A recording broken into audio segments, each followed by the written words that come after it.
नमस्कार दोस्तों, एक बार आपका फिर से स्वागत है आपके अपने विश्वसनीय YouTube channel Bharat Kumar jobs news पर। दोस्तों मैं आप लोगों के लिए बता दूं, आरपीएफ कांस्टेबल भर्ती 2024। ठीक है दोस्तों, सभी के लिए पता है आरपीएफ पुलिस कांस्टेबल भर्ती का एग्जाम आने वाला है। ऐसा सुना जा रहा है कि शायद जनवरी में हो जाएगा। तो दोस्तों उसी के लिए मैंने एक सीरीज स्टार्ट की है। जो पिछली परीक्षाओं में पूछे गए प्रश्न हैं उनके मैंने टॉप 10 प्रश्न निकाले हैं, जो पिछली परीक्षाओं में 13 में या 15 में जो पूछे गए हैं प्रश्न। तो मैं उन्हीं के लिए आज आप लोगों के लिए बताऊंगा। तो मेरे वीडियो के अंत तक बने रहिए। बाकी जब भी आप लोगों का आरपीएफ कांस्टेबल का एडमिट कार्ड आएगा मैं आप लोगों के लिए बता दूंगा, क्योंकि मेरे चैनल पे ऐसा नहीं है कि मैं बच्चों के लिए पागल बनाऊं और उनके लिए कहता रहूं कि हाँ देखिए ये नोटिस आया ये नोटिस आया। फेक नोटिस दिखाते रहते हैं, बच्चों को पागल बनाते रहते हैं ना। तो बच्चों की भावनाओं के साथ नहीं खेलिए, आप लोग अपनी अच्छे से तैयारी में लगे रहिए और मेहनत कीजिए ताकि आप लोगों का सिलेक्शन हो। जब भी इसका एडमिट कार्ड आएगा या कोई नोटिस आएगा तो मेरे चैनल के माध्यम से आप लोगों के लिए दिखा दिया जाएगा। चलिए बात करते हैं आज के जीके जीएस के क्वेश्चंस पर, जो पिछली परीक्षाओं में पूछे गए हैं उसमें से टॉप 10 मैंने निकाले हैं। तो उनके विषय में मैं आप लोगों के लिए आज बताने जा रहा हूँ। ठीक है बच्चों, चलिए देखिए बच्चों, एक प्रश्न है यहाँ पर। एकमात्र भारतीय प्रधानमंत्री जिनके हस्ताक्षर करेंसी नोट पर पाए जाते हैं। ठीक है, यह 2015 में पूछा गया प्रश्न है।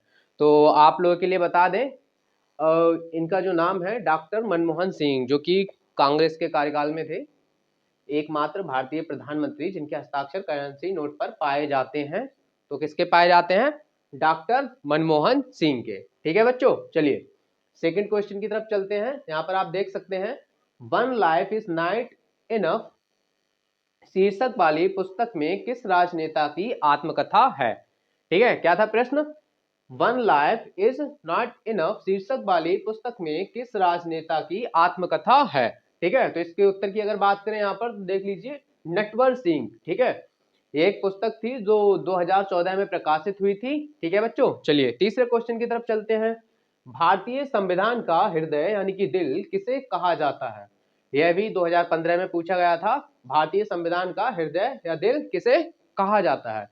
तो जो संवैधानिक उपचारों का अधिकार होता है उसे भारतीय संविधान का हृदय या दिल कहा जाता है। यह इसका उत्तर हो जाएगा, संवैधानिक उपचारों का अधिकार, जो कि अनुच्छेद 32 में होते हैं। ठीक है, चलिए चौथे क्वेश्चन की तरफ चलते हैं बच्चों। राज्यों में राष्ट्रपति शासन को संविधान के किस अनुच्छेद के तहत लगाया जाता है? ठीक है, राज्यों में राष्ट्रपति शासन संविधान के किस अनुच्छेद के तहत लगाया जाता है?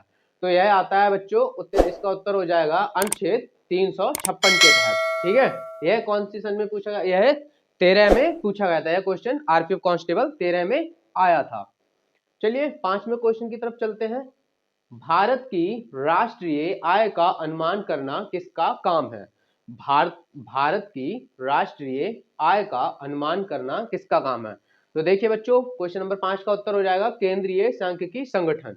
जो केंद्रीय सांख्यिकी संगठन होता है वह भारत की राष्ट्रीय आय का अनुमान लगाता है और बताता है। चलिए क्वेश्चन नंबर 6 की तरफ चलते हैं बच्चों। देखिए यहाँ पर लिखा हुआ है, राज्यपाल यानी कि गवर्नर को शपथ ग्रहण कौन करवाता है? ठीक है, राज्यपाल गवर्नर को शपथ ग्रहण कौन करवाता है? तो इसका उत्तर हो जाएगा बच्चों क्वेश्चन नंबर 6 का उच्च न्यायालय का मुख्य न्यायाधीश। ठीक है, राज्यपाल को शपथ ग्रहण कौन करवाता है?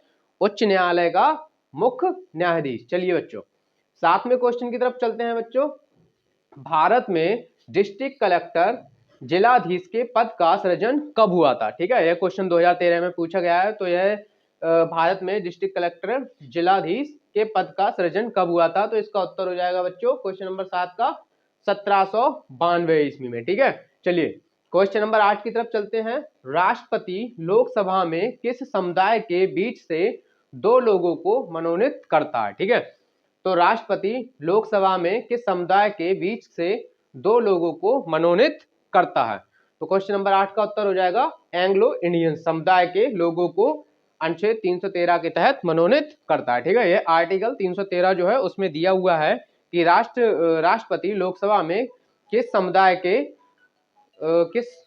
के बीच के से दो लोगों को मनोनीत करता है। तो एंग्लो इंडियंस के समुदाय के लोगों को मनोनीत करता है आर्टिकल 313 के तहत।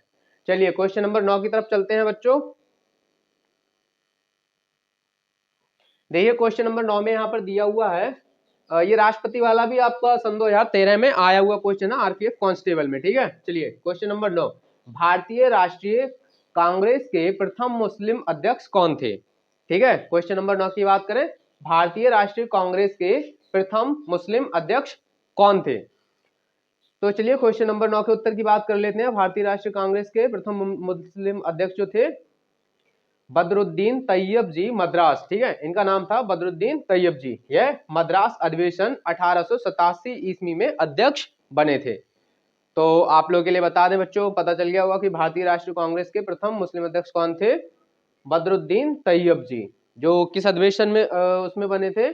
अधिवेशन में, तो मद्रास अधिवेशन में 1887 ईस्वी में अध्यक्ष बने थे। चलिए बच्चों बात करते हैं आखिरी क्वेश्चन की, क्वेश्चन नंबर 10 की। Lal Bahadur Shastri National Academy of Administration कहाँ स्थित है? ठीक है, Lal Bahadur Shastri National Academy of Administration कहाँ स्थित है? तो बच्चों यह स्थित है मंसूरी में। ठीक है बच्चों, यह हमारे टॉप 10 क्वेश्चन हो गए जो पिछली परीक्षाओं में पूछे गए हैं। यह क्वेश्चन आप लोगों के लिए टॉप 10 की सीरीज में चलाऊंगा, जो आप लोगों के लिए डेली मेरे YouTube channel Bharat Kumar job news पर मिलने वाली है। आप लोग चाहें तो इसका स्क्रीनशॉट ले सकते हैं। मैं थोड़ा साइड में हो जाता हूं। ठीक है बच्चों, आपने यहाँ पर ये देख लिया और आप परेशान नहीं होइए, आराम से अपनी तैयारी करिए। और आरपीएफ कांस्टेबल भर्ती 2024 का जैसे ही आप एडमिट कार्ड आएगा मेरे यूट्यूब चैनल के माध्यम से आप लोगों के लिए पता चल जाएगा। तो प्यारे बच्चों, अगर आप लोगों के लिए मेरी क्लास अच्छी लगी हो तो चैनल के लिए लाइक करें, सब्सक्राइब करें और अपने सभी दोस्तों में शेयर करें, ताकि आप लोगों के लिए और भी अच्छी अच्छी क्लासें मिलती रहें। धन्यवाद।